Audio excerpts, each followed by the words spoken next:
A partir de agora, aqui na Aranãs, Palavra do Pastor, com Dom Darcy José Nicioli, arcebispo de Diamantina. Olá, gente boa!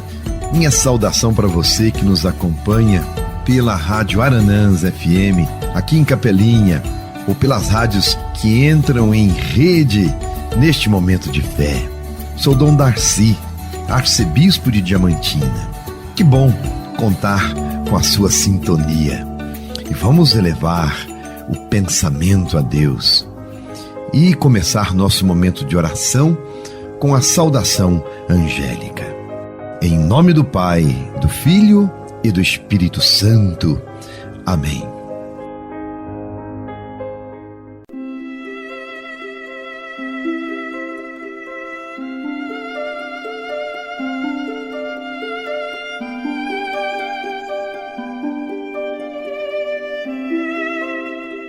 Rainha dos céus, alegrai-vos, aleluia, porque aquele que merecestes trazer em vosso puríssimo seio, aleluia, ressuscitou como disse, aleluia, rogai por nós a Deus, aleluia, alegrai-vos e exultai, ó Virgem Maria, aleluia, porque o Senhor ressuscitou verdadeiramente. Aleluia.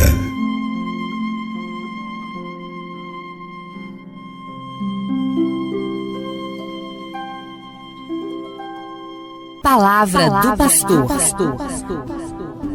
Gente boa!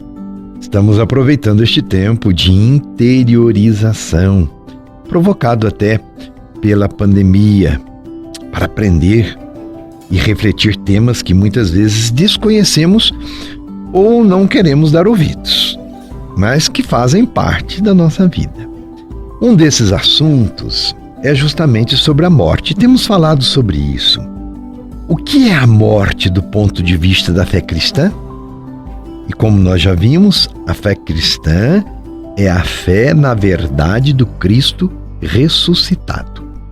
Ele é a razão da nossa esperança. Cremos que em Cristo viveremos, seremos ressuscitados eternamente na sua glória. A nossa herança futura, então, é a eternidade. Somos filhos da ressurreição.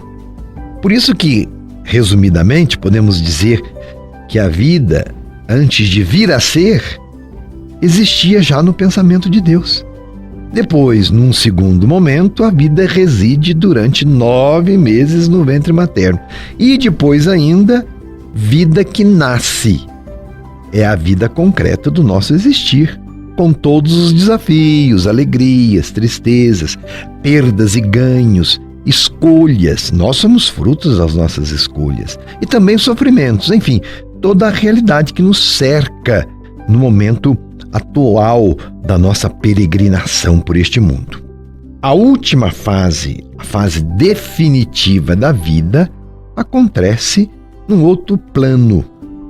E nesta fase precisamos confiar e acreditar na promessa de Cristo ressuscitado e esperar por um novo céu e uma nova terra.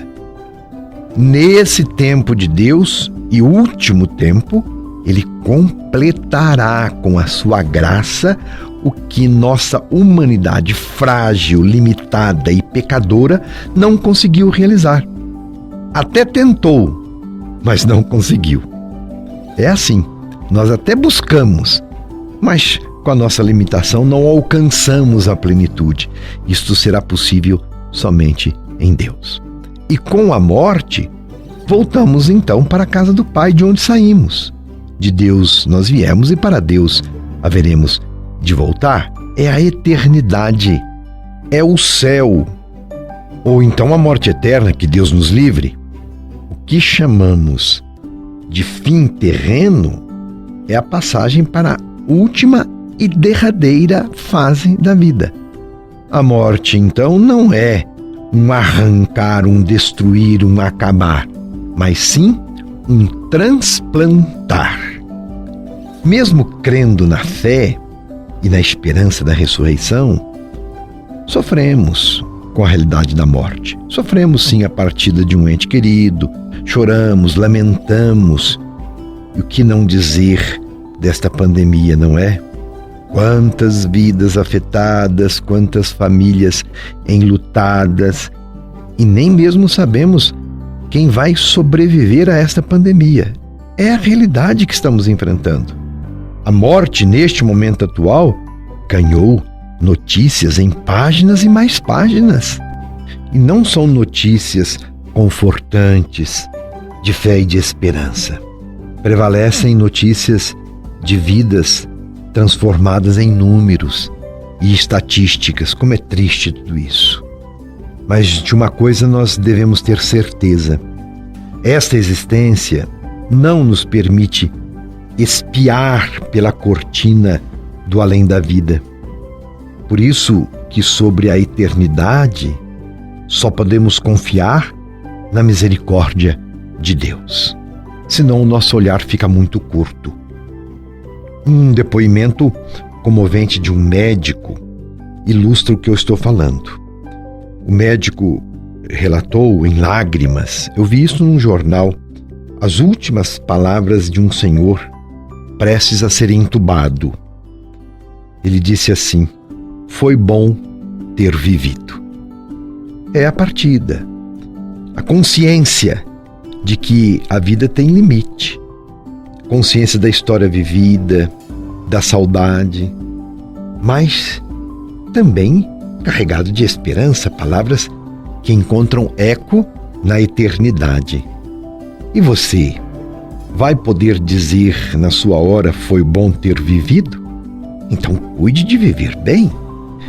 Por isso que a vida é para ser uma experiência alegre, apesar dos sofrimentos. E isso só é possível na perspectiva da fé em Deus. O céu é a última morada. É realização absoluta e completa da pessoa.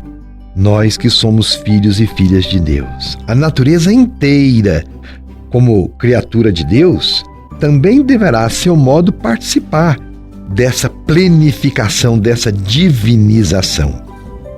Desaparecerão os defeitos, as deformações, para que se realize a plenificação da criação. Serão consertados os estragos que o homem andou fazendo na natureza, nas criaturas. O Criador poderá então, em plenitude, repetir as palavras que já pronunciara quando no início da criação: e Deus viu que tudo era bom. E nesse sentido, a eternidade é então a restauração de toda a criação. Não haverá mais obscuridades, mentiras que fiquem ocultas, egoísmo que fique escondido, corrupção que não seja revelada. Serão dadas as respostas a todas as perguntas que neste mundo ficaram sem resposta. E quantas perguntas ficam aqui sem resposta. E toda essa experiência, a fé chama de juízo universal, o juízo final. Então, no juízo final, veremos o plano que Deus Pai sonhou para cada um, e os caminhos escolhidos e as suas consequências. Perceberemos, naquele momento, como que a nossa vida estava entrelaçada ao mundo em que vivemos e particularmente entrelaçada com a vida do outro. Na eternidade, vamos experimentar a misericórdia de Deus e vamos perceber a grandeza da pessoa humana, que mesmo decaída pelo pecado e infiel, Deus amou apesar de tudo. Deus nos ama. Se o mal não ficará mais oculto, também o bem praticado será revelado. Sobretudo, a virtude dos bons. Foram muitas pessoas boas que trilharam o caminho do bem. Estas faces também serão reveladas. Outros que serão vistos e colocados em destaque da eternidade são os humilhados, os pobres, os considerados pelo mundo desprezíveis. Estes ocuparão um patamar mais alto que os poderosos, que os grandes, os que não amaram, os que se colocaram até contra o irmão necessitado e praticaram a injustiça. Aí entenderemos que a medida será uma só, a indicada por Jesus. Qual é esta medida? O amor. E aí veremos claramente como toda a história tinha um único sentido: amar, como Deus sempre tentou nos revelar seu plano de amor na história. E como lidar com os sofrimentos do tempo presente? São questões existenciais e continuaremos a refletir. Meu abraço e minha bênção. Você ouviu Palavra do Pastor.